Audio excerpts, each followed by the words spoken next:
Bonjour à tous, c'est Ludo, bienvenue dans cette vidéo. Alors dans cette vidéo, on va voir c'est quoi l'effet de levier. Donc déjà cette vidéo fait suite à la vidéo précédente sur les tailles de l'eau, où on avait vu qu'on peut avoir des volumes très importants. Maintenant, on va voir comment cela est possible avec l'effet de levier. Donc concrètement, l'effet de levier, comme j'ai mis, vous permet de prendre des positions avec des fonds qui sont supérieurs à votre capital. D'accord? Donc il y a différents effets de levier qui sont possibles. Alors quand on parle d'effet de levier 1 sur 1, c'est qu'en fait il n'y a pas d'effet de levier. Si vous posez 1000 euros sur votre compte, vous avez 1000 euros pour trader. D'accord? Ensuite, on a l'effet de levier 1,30. Ça va être l'effet de levier maximum que vous allez pouvoir avoir si vous êtes sous régulation européenne. Faut savoir qu'ils ont changé, il y a eu des lois qui ont été faites en Europe pour diminuer les effets de levier pour les particuliers, d'accord? Donc sur tout ce qui est les paires majeures, vous aurez un effet de levier maximum de 1,30. Les paires mineures, les indices, les matières premières, c'est un effet max de 1,20, d'accord? Si vous voulez augmenter votre effet de levier, aller jusqu'à 1,500, il va falloir montrer que vous êtes trader pro et ils vont vous demander d'envoyer des documents, genre des extraits de compte d'un ancien broker, euh, tout ce qui peut prouver que vous avez de l'expérience et de la connaissance pour être qualifié comme trader pro. Et dans ce cas-là, ils peuvent vous débloquer votre effet de levier tout en restant sous la régulation européenne. Voilà pour la petite info. Euh, Vous avez en fait après l'effet de levier 100, 1,200 et l'effet de levier max qui peut aller jusqu'à 1,500. On a aussi des comptes, des micro-comptes ou comptes cent que j'ai déjà vu chez certains brokers. On peut aller jusqu'à des leviers de 1,3000, mais là c'est parce qu'on est sur des comptes en centimes. Bref, gardez surtout en tête que vous pouvez aller de 1,1 jusqu'à 1,500. Et là, je vous ai mis un petit dessin pour bien visualiser. En fait, il faut bien comprendre que l'effet de levier, c'est un outil vraiment qui va permettre de multiplier le poids de votre position, l'impact sur un trade que vous avez. Donc, je trouvais ça pas mal, là, ce petit dessin. Donc, concernant le trade automatique, sur la page du signal que vous suivez, vous pouvez voir l'effet de levier qui est utilisé par le compte émetteur. D'accord? Donc il faut que vous mettiez votre compte au même effet de levier. Euh, donc plus concrètement, pour que ce soit bien clair, vous faites un dépôt sur votre compte de 1000 euros. D'accord? Vous avez un effet de levier de 1,500. Et bien tout simplement, vous faites 1000 euros x 500 et vous allez vous retrouver avec 500 000 euros de capital disponible pour trader. D'accord? 500 000 euros de capital, ça fait 5 lots, comme on l'a vu dans la vidéo précédente. D'accord? Donc là, vous êtes en train de vous dire, mais attends, j'ai 1000 euros sur mon compte, je me retrouve avec 500 000 euros, imagine que je fais de la merde et que je perds, qu'est-ce qui se passe? Je vais devoir des sous au broker et tout. Alors non.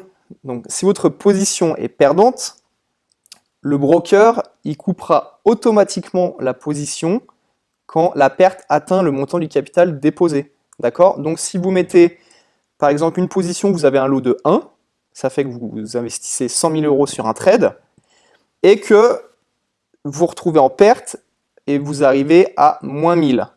Tout sera coupé automatiquement par le broker. Donc le broker ne perd rien, il récupère votre dépôt et il récupère les 499 000 euros restants qui vous donnaient de disponible. Donc c'est pas exactement 1000 euros, ok, il y a des questions de marge, mais j'en parlerai plus en détail dans une autre vidéo. Mais pour faire très simple, voilà, gardez cette mécanique en tête. D'accord? Donc là, je vous ai mis deux exemples après pour vous rendre compte de la puissance de l'effet de levier. Donc supposons qu'on a un effet de levier 1 sur 1, on prend un trade et on fait un gain de 30 pips.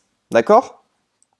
Donc votre compte est à 1000 euros, effet de levier 1 sur 1, ce qui vous donne un capital total de disponible, 1 fois 1000 euros, ça vous donne 1000 euros de dispo. D'accord?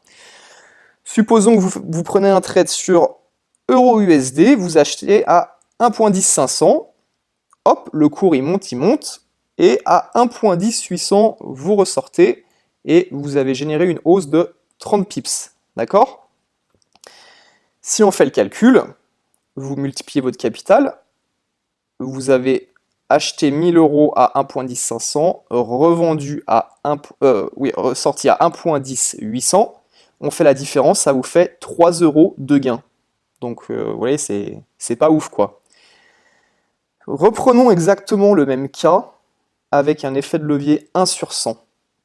Qu'est-ce qui va se passer? Donc pareil, vous avez votre compte à 1000 €, mais là vous avez un effet de levier. J'ai fait une petite faute, j'ai mis 2 fois levier. Vous avez un effet de levier à 1 sur 100, et ben du coup, votre capital total, vous faites 100 fois 1000, là vous vous retrouvez avec 100 000 €. Soit vous pouvez avoir un lot, vous pouvez trader un lot. Donc, même scénario, vous achetez la paire euro-USD à 1.10 500 et vous sortez à 1.10 800, hausse de 30 pips. On refait la différence comme on l'a vu juste avant, et là, qu'est-ce qui se passe? Vous obtenez 300 € de gain. Donc, vous voyez un peu la puissance de l'effet de levier. On passe de 3 € à 300 € de gain avec un effet de levier 1 sur 100, et en fait, on a exactement le même solde sur son compte. Pour faire encore plus simple, vous vous dites que le gain que vous générez en levier 1,1, donc les 3 €, vous pouvez le multiplier directement pour avoir une idée par l'effet de levier qui est choisi. Donc là, 3 €, d'accord, fois effet de levier 100, tout simplement 300 €. Là, si on avait pris un effet de levier 1, 500, 3 fois 500, on serait à 1500 €. Donc voilà, je pense que vous vous rendez bien compte de la puissance que l'effet de levier peut avoir, mais attention, je vous ai fait une note de conclusion, attention, comme vous le voyez, ça peut permettre des gains très élevés, mais dans l'autre sens, ça peut permettre des pertes très élevées. Parce qu'on peut gagner très vite, mais si ça part, si vous êtes mal positionné et que ça part dans le mauvais sens, on peut perdre aussi très vite. Donc c'est vraiment à utiliser avec précaution. Voilà, et je vous ai mis une petite note aussi tout en bas, je vous ai mis en général, quand vous faites du scalping, donc du scalping ça va être des prises de position qui sont très rapides, de l'ordre de quelques secondes, quelques minutes, on va utiliser un effet de levier maximum, un effet de levier qui est élevé, et quand vous faites du swing trading, donc ça va être des positions qui vont être plutôt sur long terme, donc ça peut être plusieurs jours, plusieurs semaines, voire plusieurs mois, on va tendance à utiliser un effet de levier qui est plus faible. Voilà pour cette vidéo, je pense que maintenant vous savez tout comment fonctionne l'effet de levier. Je vous dis à bientôt pour la prochaine.